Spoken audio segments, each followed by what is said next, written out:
Hi everyone, it's Stacy with Tarot with Stacy. Welcome. This is a first look and a deck review of Cirque of Tarot by Lisa Robertson and illustrated by Josh Tufts. Now this one is a large box. I was quite surprised with this one. And you can purchase this off of Etsy and you can purchase it off of Amazon too. You'll get it faster through Amazon. But if you want to support a small business, then please just go ahead. And it did cost more from Etsy as well. I got free shipping because I'm a Prime member, so it didn't cost me any extra with this deck. It does have a magnetic opening on the side, which I do like. I can't wait to open them and look at them. So it says a tarot extravaganza that dazzles and delights. Says, roll up, roll up. Come see the greatest tarot circus on earth. This Rider-Waite Smith deck showcases the excitement and illusion of the big top along with the behind-the-scenes intrigue.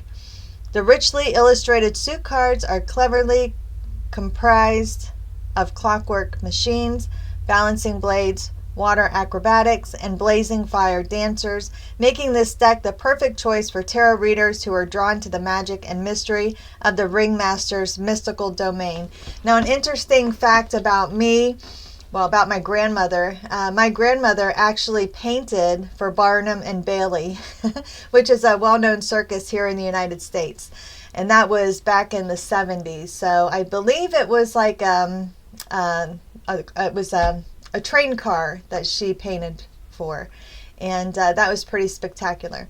All right, so let's go ahead. Again, this box is quite large. The front of it is absolutely beautiful, so I can't wait to dive into it, see what the cards look like. Now, this one does come with a booklet, and I will do a 3-card reading afterwards so we can see how the cards are meshing. All right. Let me get myself off of here. There we go. Okay, so that way we get a larger picture. All right, so let's go ahead, open the box. Now it does have, this is nice. So this does have a large, beautiful, color illustrated book that comes with it. Oh, and I like how they have the minor arcana are intermission. Where was that? Where did I see that? Anyway, they call them intermission. And then the majors they call Act 1. I like that. I like that a lot. All right, the cards are a lot smaller than I thought they would be. Let's move the box out of the way. Yeah, so they're a nice size. They're not too large. Very nice. Let's get this opened. This might take a little while. Trying to find my scissors here. There we go. Let me just open them up. And I like this already. They're very cute. Very, very cute. The first one I see is the full card. All right, so let's see how they slide. Because I love how cards slide. I'm just going to grab a few. Yes, they slide quite nice. They do have a protective coating on them. Here we go. Let's see. Yeah, they slide very nice. I like that. All right, so this is going to be the deck review. We're going to flip through the cards and then I'll do a 3-card reading afterwards. Let me just make this a little bit larger here. All right, so the first one we have is the full card.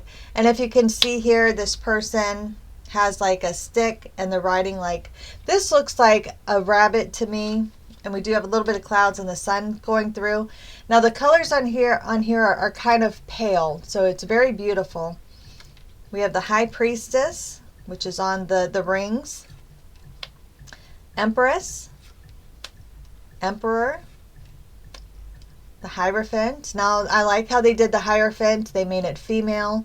Typically, it's a male figure. We have the Lovers.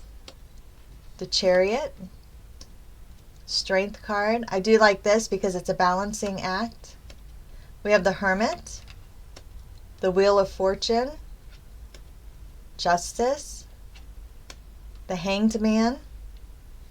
Now this is typical, so they do have him hanging by his ankles, which is typical with tarot. We have the Death card.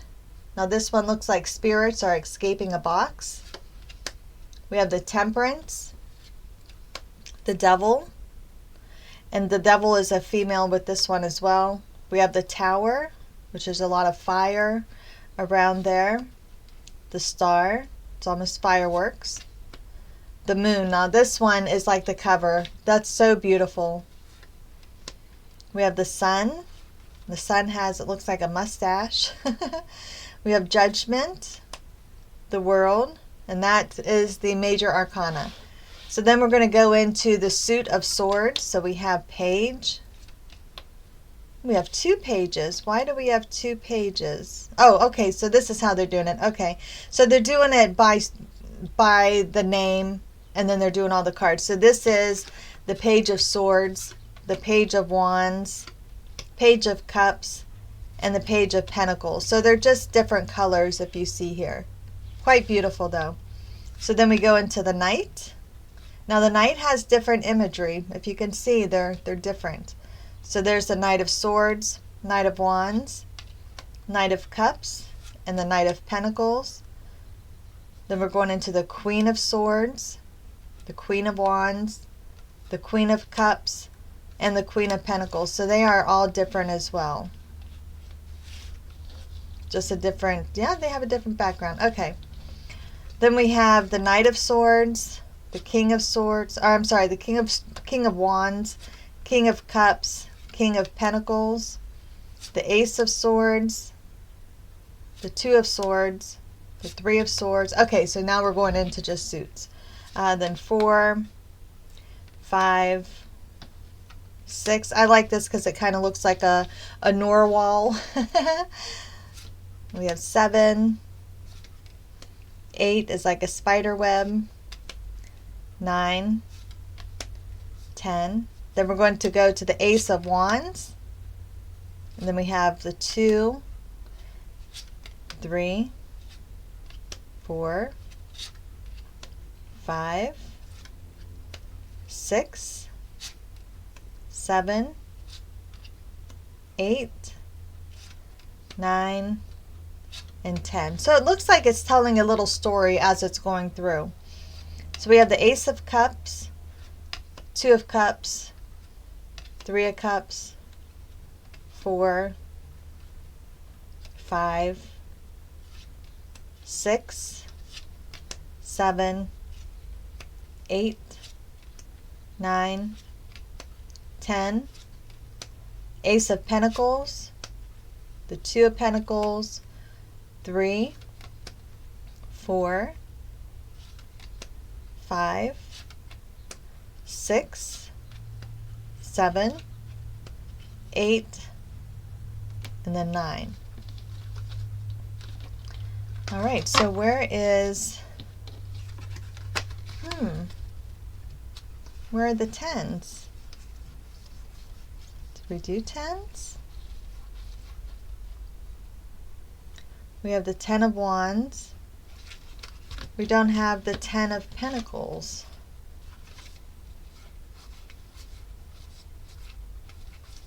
Just going back and through. That's why I always say go through your cards when you first get them.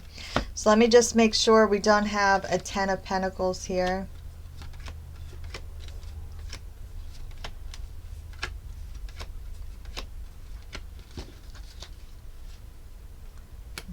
There it is, the 10. It was stuck behind.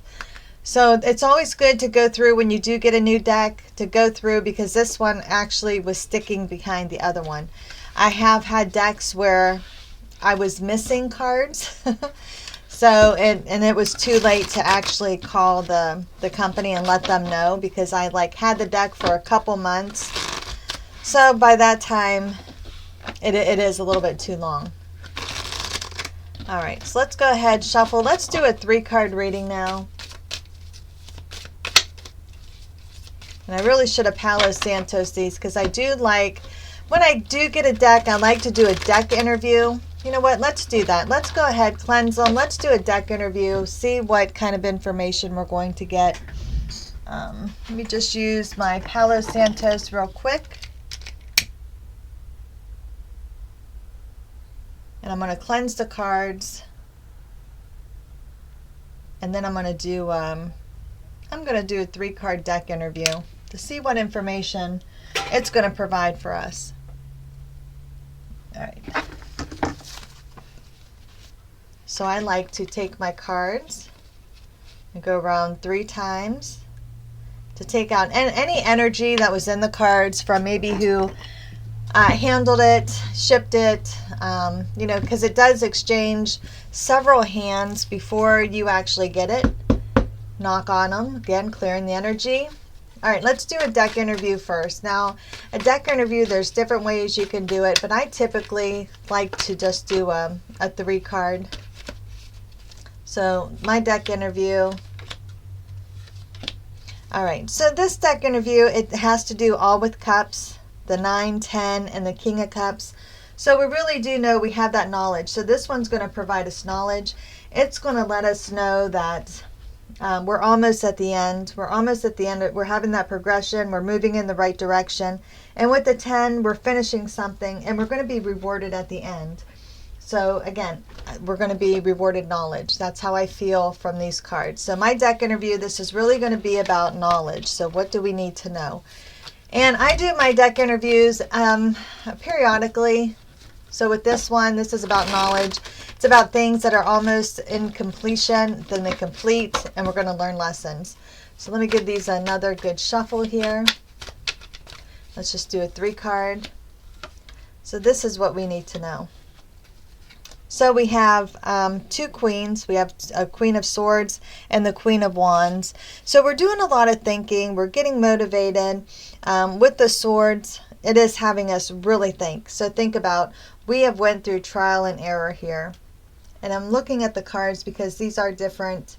This is the first time I'm looking at them. So I'm just trying to see what I'm getting from them. So from the 7 of Swords then, I really am getting, they're taking something. So something hasn't worked.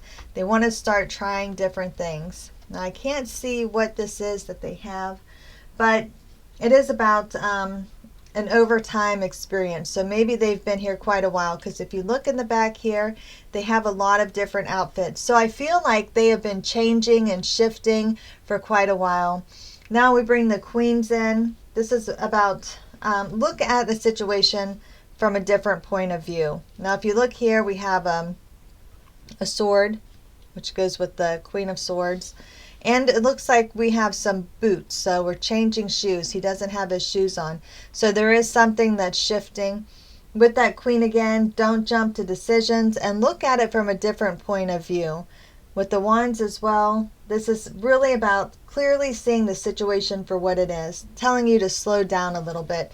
So if you can see here, they don't have shoes, so they're not going to be moving quickly, because if they have shoes and say it's rocky outside, it's cold, wet, they're going to be moving at a different pace.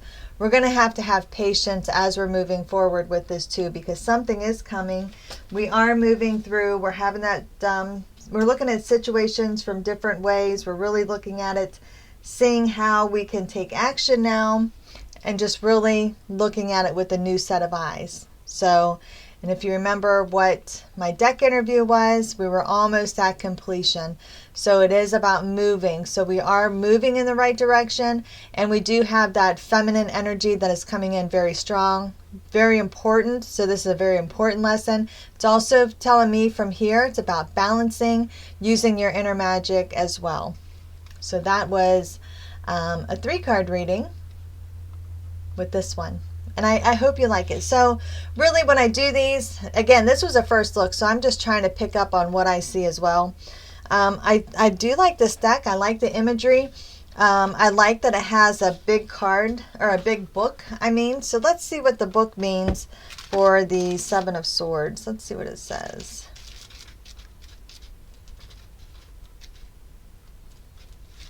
Let's see, 7 of Swords. Okay. So the 7 of Swords, okay, you can see, all right, I see now. Now that you look at the bigger picture, you can see they're putting things back to where they are. So the 7 of Swords says, do you try to move more than you should? So if you see here, they have, let me see, it looks like they were trying to pick up too much and one has fallen to the ground. let's see, it says it's important to know that it's important to know what is yours to carry and what is not. This way, you don't have to find yourself in questionable situations. What you think might be helpful may in fact rob someone a chance of doing something for themselves. So it does have different things in here. So it is about trial and error. So we are moving. And with the Queen, let's see, with the Queen of Swords. All right, I think it's in the front of the book. Okay, so the swords say Act 2. All right, so let's see the Queen. Where'd the Queen go? We got the 10.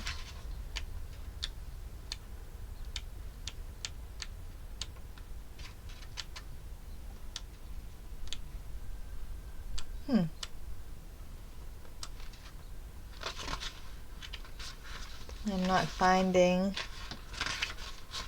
Maybe they're in a different, oh, here we go. They're in a different section. Okay, so they're under Queens. Okay, Queen of Swords.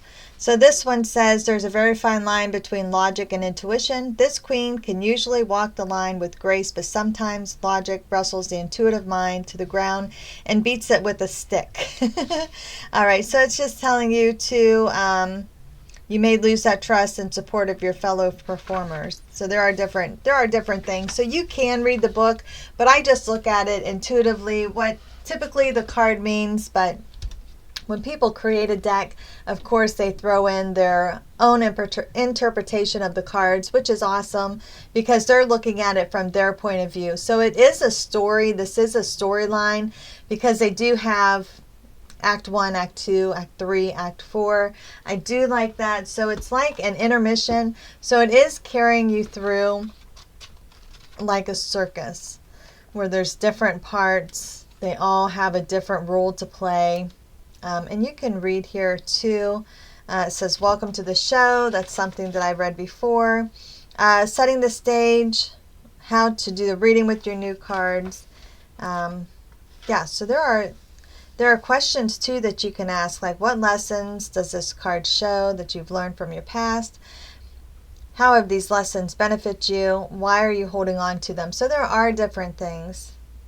So with this one, if we go by what they said, if we go the past that shaped you, we're looking at this, it's telling us from there that we are carrying more than we really need to. We need to let go of some things. This again, to me, it's trial and error. See what works, what doesn't work, and adjust accordingly.